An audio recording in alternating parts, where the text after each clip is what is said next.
Auzubillahiminashaitanirrajim. Bismillahirrahmanirrahim. The content of today's lecture is selected short questions and selected numericals. First of all, we have to solve some selected short question. Question number 1. Is it possible to add three vectors of equal magnitude but different direction to get a null vector? Illustrate with the diagram. क्या ये possible है कि हम three vectors को एक साथ add करें जिनका मैग्नीट्यूड इक्वल हो बट डिफरेंट इन डायरेक्शन हो to get a null vector, ताकि हमारे पास जो रिजल्टेंट आए वो एक नल वेक्टर की सूरत में आए. If the three vectors are represented by the sides of a triangle joined by a head to tail rule, their sum be 0 as there is no space to draw a resultant vector, so resultant will be a null vector. अगर हम किसी भी तीन vectors को इस तरह से join करें कि वो एक ट्राइंगल की सूरत में ज्वाइन हो रहे हों, तो हमारे पास कोई स्पेस नहीं बचेगी कि उनके कोई रिजल्टेंट वेक्टर हम बना सकें. तो हम कह सकते हैं कि इस सूरत में रिजल्टेंट वेक्टर 0 हो जाएगा. Now question number 4. Can a scalar product of two vectors be negative? Provide a proof and give an example. If the angle between A and B are greater than 90 degree, अगर आपके पास angle between two vectors A and B greater than 90 degree हो, then the dot product will be negative. तो उस दोनों vector की dot product जो है वो नेगेटिव हो जाएगी. किस तरह से? as cos theta will be negative, क्योंकि cos theta की वैल्यू नेगेटिव आएगी. and the vector length always positive value, और वेक्टर की हमेशा भले positive value. For example w is equals to f dot r, और डॉट प्रोडक्ट को जब रिमूव करते हैं तो यहाँ पे cos थीटा आ जाएगा, तो work done is equals to f r cos theta. If the angle between f and r is 180 degree, so we can write cos 180 degree, और cos 180 डिग्री आपके पास -1 के बराबर होता है, तो आपके पास जो रिजल्टेंट आएगा इन दोनों का वो आ जाएगा -24 joule. Similarly, question number 6. Suppose you are given a non-zero vector A. The scalar product of A with unknown vector B is 0. Likewise, the vector product of A and B is 0. What can you conclude about B? आप suppose करते हैं कि आपके पास एक non zero vector है A, लेकिन उसकी scalar product जो है एक अननोन वेक्टर B के साथ 0 आ रही है. लाइकवाइज अगर उनकी वेक्टर प्रोडक्ट भी 0 आ रही है, what can you conclude about B? तो आप B के बारे में क्या कह सकते हैं कि B की वैल्यू क्या है? If A is a non-zero vector and A dot B equals to 0, then we conclude that either A and B are perpendicular to each other, or B is a null vector as A is non-zero vector. अगर आपके पास A और B की dot product 0 आ रही है, तो इसका मतलब है कि उनके दरमियान एंगल 90 डिग्री है, या आपके पास B की वैल्यू जो है वो एक नल वेक्टर है, यानी कि वो एक जीरो वेक्टर है. Similarly if A cross B equals to 0, तो आपके पास पॉसिबल है is possible if the magnitude of B is equal to 0, या तो आपके पास B का वेक्टर जो होगा, B की जो वैल्यू होगी वो 0 के बराबर होगी, और not possible if angle between them is 90 degree, और ये आपके पास कभी भी पॉसिबल नहीं कि इनके दरमियान अगर 90 डिग्री का एंगल हो तो इसकी वैल्यू 0 आ जाए. तो इसका मतलब ये हुआ कि आपके पास B का वेक्टर दोनों सूरतों में 0 है, इसी वजह से आपके पास A cross B and A dot B equals to 0. Question number 7. Why a particle experiencing only one force cannot be in equilibrium? क्यों कोई भी पार्टिकल जिस पे एक ही फोर्स लग रही हो वो इक्विलिब्रियम की कंडीशन में नहीं होता? No vector cancel itself. हमें पता है कि कोई भी वेक्टर एक अपने आप को कैंसिल नहीं कर सकता. The same is true for forces. यही चीज फोर्सेस के लिए भी ट्रू है, because they also follow vector rules. Thus an object under the effect of single non-zero force will have a non-zero acceleration and will not be in equilibrium. Similarly, अगर किसी body पे कोई force act कर रही है और अगर वो सिंगल फोर्स है, तो लाजमी सी बात है वहाँ एक एक्सेलरेशन जनरेट करवाएगी, और एक्सेलरेशन की कंडीशन में हम कह सकते हैं कि बॉडी इक्विलिब्रियम की कंडीशन में नहीं होगी. Explain the warning, never use a large wrench to tighten a small bolt. इस वार्निंग को एक्सप्लेन करें कि हम लार्ज रेंज को यूज नहीं कर सकते, थे स्मॉल बोल्ट को टाइट करने के लिए। The wrench is a lever, the longer the lever, the more force you get. The more force, the greater the risk of breaking the bolt. That's the simple short answer. आपके पास जो wrench है वो एक liver है, और जितना ज्यादा लंबा लीवर होगा, आपके पास लॉन्ग लीवर होगा, उतनी ज्यादा फोर्स आप उस पर एक्ट कर सकते हैं। और अगर उस पर आप फोर्स एक्ट करवा रहे हैं तो आपके पास ज्यादा चांसेस हैं कि वो बोल्ट आपके पास टूट जाए। ये आपके पास एक सिंपल आंसर हो जाएगा। Now starting numerical problems. Question number 1. A person throw a ball straight up with a speed of 12 meter per second. If the bus is moving 25 meter per second, what is the velocity of ball to an observer on ground? एक person है जिसने ball को throw किया है upward direction में 12 metre पर second की speed से। एक बस है जो कि 25 मीटर पर सेकंड की स्पीड से आगे की तरफ बढ़ रही है। अब वो पर्सन जो है वो उस बस के अंदर मौजूद है। What is the velocity of the ball to an observer on ground? उस वेलोसिटी, उस बॉल की वेलोसिटी कितनी होगी उस ऑब्जर्वर के लिए जो ये तमाम प्रोसेस ऑब्जर्व कर रहा है ग्राउंड पे खड़े होकर। Now data, velocity of ball, क्योंकि बॉल अपवर्ड डायरेक्शन में, तो ये आपके पास y एक्सिस में हो जाएगी vy 12 मीटर पर सेकंड। वेलोसिटी ऑफ बस इज vx 25 मीटर पर second. Velocity for observer is v, जो कि हमें फाइंड करना है। सॉल्यूशन कर लेते हैं। फॉर्मूला आपके पास v is equals to vx square plus vy square by putting the value of vx and vy, vx 25 whole square plus vy 12 whole square, दोनों को हम जब सॉल्व करेंगे तो आपका v की वैल्यू आ जाएगी 28 मीटर पर second. Now the direction of the ball will determined by the formula theta is equals to tangent inverse 12 over 25, यानी कि y vy over vx। तो vy की वैल्यू आपके पास 12 आ गई, vx की वैल्यू आपका 25 आ गई, तो आपके पास आंसर आ जाएगा इसका 26 degree. Now the next numerical, question number 3. A 1.84 kg school bag hangs in the middle of a clothesline. एक 1.84 kg का स्कूल बैग है जिसको हैंग किया गया है एक क्लोथ लाइन, यानी कि कपड़ा सुखाने वाली जो डोरी होती है उसके ऊपर, उसके मिडिल के ऊपर, causing it to sag by an angle of theta 3.50 degree. Find the tension in the cloth line. अब वो क्या करता है कि आपके पास जैसे ही हम बैग को हैंग करते हैं उस क्लोथ लाइन पर, तो वो उस क्लोथ लाइन को 35 डिग्री के ऊपर बैंड कर देता है। हमें बताना है कि उस लाइन यानी कि उस क्लोथ लाइन पर टेंशन कितनी होगी। Now solution, it can be solve by the condition of equilibrium. इसको इक्विलिब्रियम की कंडीशन से सॉल्व करते हैं। यहाँ अगर आप डायग्राम के अंदर देखें तो इसको डायग्राम में थोड़ा सा आपको समझाया गया है। सपोज दैट आपके पास ये वो क्लोथ लाइन है जो कि डिस्टर्ब हुई है उस बैग की वजह से। इस बैग को, जो कि ये बैग है आपके पास नीचे हैंग हो रहा है, इस बैग को यहाँ पर जब हैंग किया गया सेंटर में, ये क्लोथ लाइन बैंड हो गई कुछ इस स्टाइल में, जैसे कि आपके पास एक वी बना हुआ नजर आ रहा है। इस क्लोथ लाइन के अंदर जो टेंशन होगी उसकी डायरेक्शन दोनों की अपवर्ड होगी, क्योंकि ये टेंशन ना ही कंप्लीटली y एक्सिस में है और ना ही कंप्लीटली x एक्सिस में है। तो हम इस टेंशन के दो कंपोनेंट रिजॉल्व कर लेते हैं। एक आपके पास tx यानी x कंपोनेंट, और दूसरा आपके पास ty यानी कि y component. Similarly left side पे भी हम इसी तरह करते हैं, tx जो कि t cos थीटा के बराबर है x कंपोनेंट, और एक ty जो कि t sin थीटा के बराबर है y एक्सिस के ऊपर। Now first condition of equilibrium, sum of all forces equals to 0.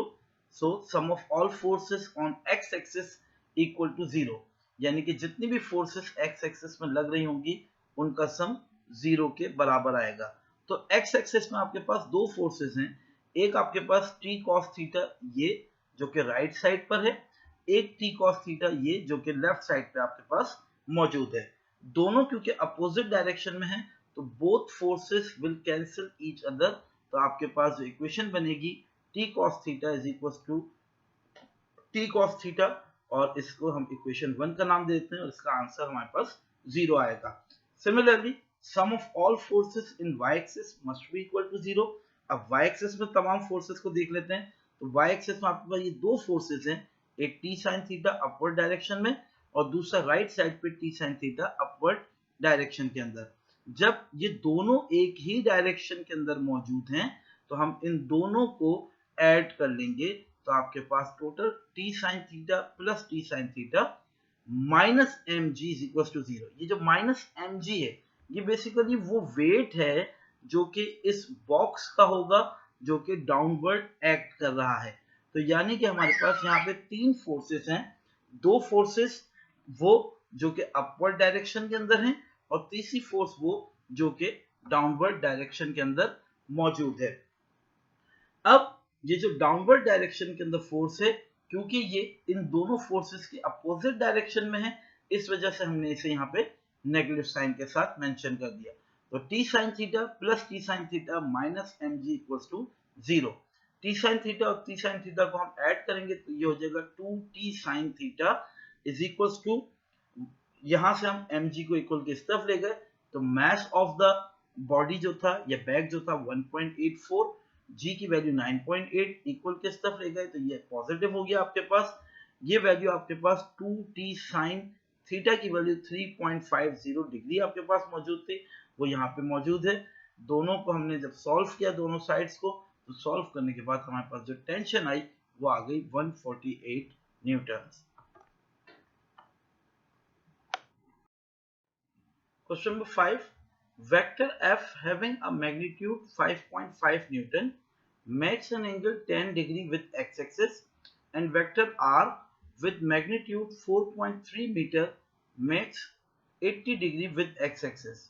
What is the magnitude of their dot and cross product?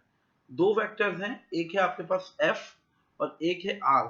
F का मैग्नीट्यूड 5.5 न्यूटन है जो कि 10 डिग्री बना रहा है एक्स एक्सिस के साथ। दूसरा वेक्टर है r जिसका मैग्नीट्यूड 4.3 मीटर है और वो x एक्सिस के साथ 80 डिग्री का एंगल बना रहा है। हमें बताना है magnitude of their dot and cross product. इन दोनों की डॉट और क्रॉस प्रोडक्ट अगर करें तो उसका मैग्नीट्यूड क्या आएगा वो हमें यहाँ पे कैलकुलेट करना है। Now solution, f dot r is equal to F R cos theta, this one your equation 1, यानी कि आपका डॉट प्रोडक्ट यहाँ पे सॉल्व हो रही है। F cross R is equals to FR sin theta.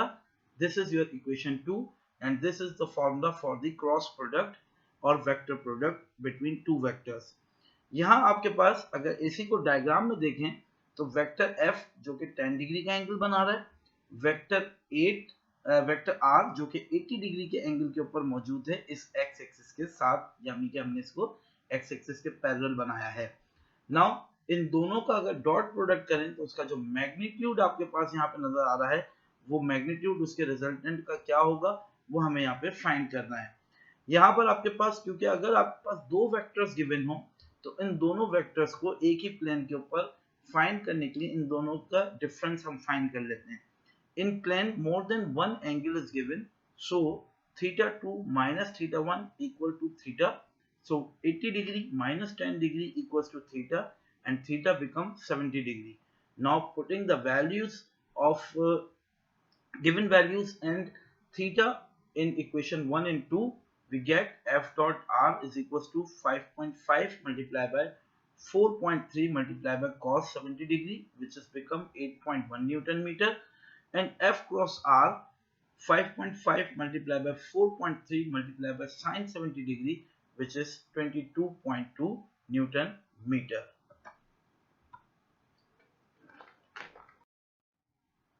Now question number 6.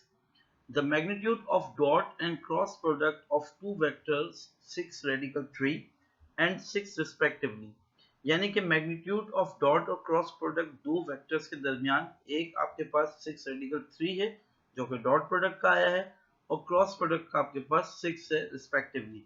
Find the angle between the vector, हमें vectors के दरमियान का एंगल यहाँ पे फाइंड करना है। Magnitude of dot product A dot B which is equals to AB cos theta is equals to 6 radical 3 जो कि given है आपके पास। Magnitude of cross product which is A cross B equals to A B sine theta equals to 6। ये भी आपके पास given है, हमने दोनों को इक्वेशन 1 इक्वेशन 2 का नाम दे दिया।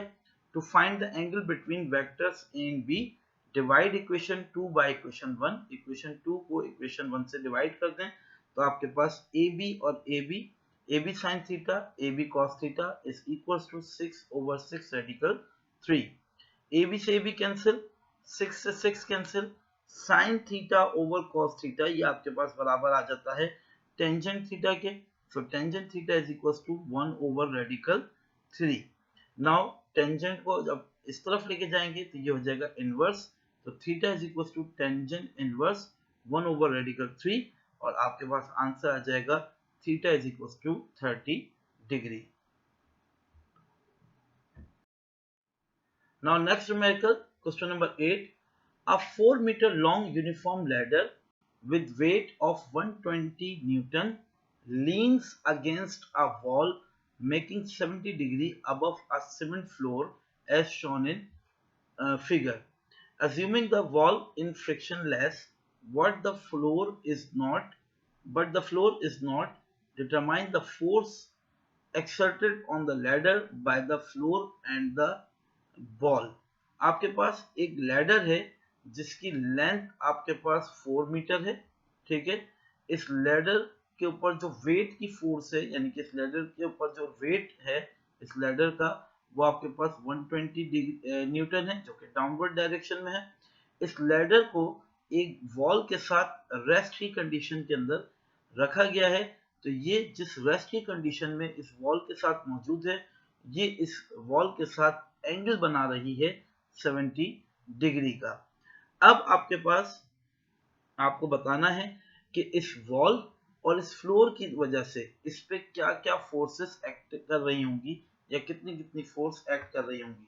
अब इसको सॉल्व करने के लिए हम यहाँ पे कंडीशन ऑफ इक्विलिब्रियम को अप्लाई करते हैं। According to the condition of equilibrium, as first condition of equilibrium, summation of all forces equal to 0, sum of all forces in x axis equal to 0।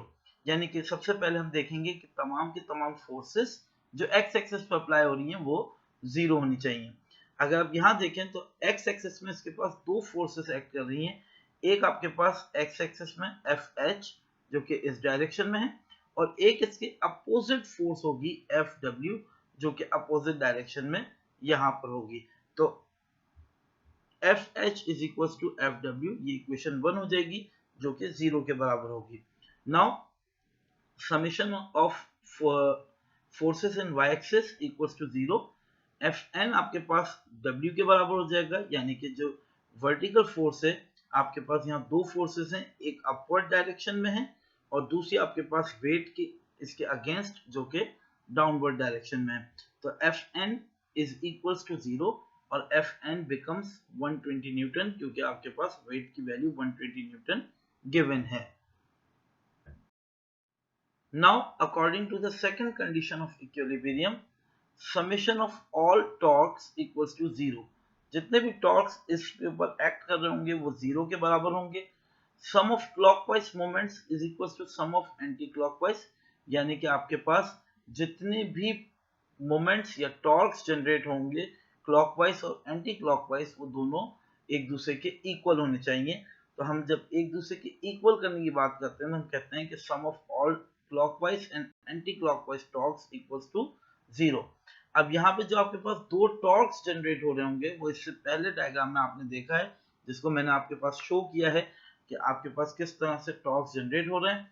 एक टॉर्क 1 जिसका moment arm BD multiply by FW, यानी कि force of wait.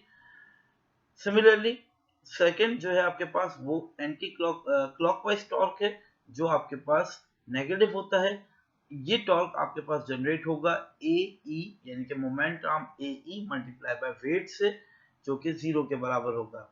From triangle ABD, AB sin theta is equal to BD, and from triangle ACE, A cos theta is equal to AE। अगर आप यहां पर देखें triangle ABD, A, B and D, इसके लिहाज से AB sin थीटा वो आपके पास BD के बराबर आएगा, यानी कि A B sine theta B D के बराबर क्यों आ रहा है, क्योंकि परपेंडिकुलर साइन साइड हो जाएगा, एंगल आपके पास यहाँ है, ठीक है। सिमिलरली आपके पास जब हम ए सी ई इस ट्राइंगल को देखें जो आपके पास यहाँ बन रहा है, कि इसके लिहाज से ए सी कॉस थीटा यानी कि ए सी कॉस थीटा जो कि आपके पास ये वैल्यू है वो आपके पास बराबर हो जाएगी ए ई के, ठीक। क्योंकि आप जब इसको सॉल्व करेंगे परपेंडिकुलर अपॉन बेस करके और perpendicular upon perpendicular upon hypotenuse और बेस अपॉन हाइपोटेनियस करके तो आप ये वैल्यूज फाइंड कर सकते हैं। Now putting the values in equation 3 में वैल्यूज पुट कर दीजिए सबकी। बी डी की जगह आपके पास A B sine theta multiply by F W, A E की जगह A cos theta A C cos theta multiply by W equals to 0। Now A B की वैल्यू आपके पास लैडर की वैल्यू ए से लेके बी तक की 4 मीटर के बराबर है, तो ये आपके पास हो जाएगा 4 sine 70 degree multiply by F W equals to, इस वाले नेगेटिव वैल्यू को इक्वल किस तरफ लेकर आ गए हम, तो ये नेगेटिव की वैल्यू पॉजिटिव में चेंज हो जाएगी। ए सी आपके पास क्या है, यहाँ से लेके यहाँ तक यानी लैडर का हाफ, तो ए सी जो है आपके पास हो जाएगा 2, ये हो जाएगा 2 cos 70 degree multiply bye 120। F W की वैल्यू हमें फाइंड करनी है कि वो कितनी आएगी, तो वो आपके पास क्या हो जाएगी टोटल, इसको सॉल्व करेंगे तो वो आपके पास आंसर आ जाएगा 22 न्यूटन। नाउ रिएक्शनल फोर्स अगर हम फाइंड करें तो वो आपके पास आएगी F H square plus F N square.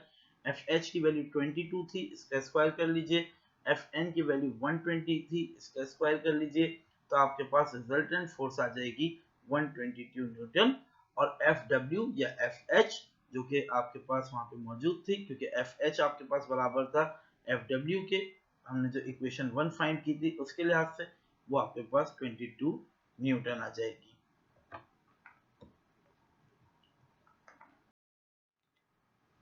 Thank you, students.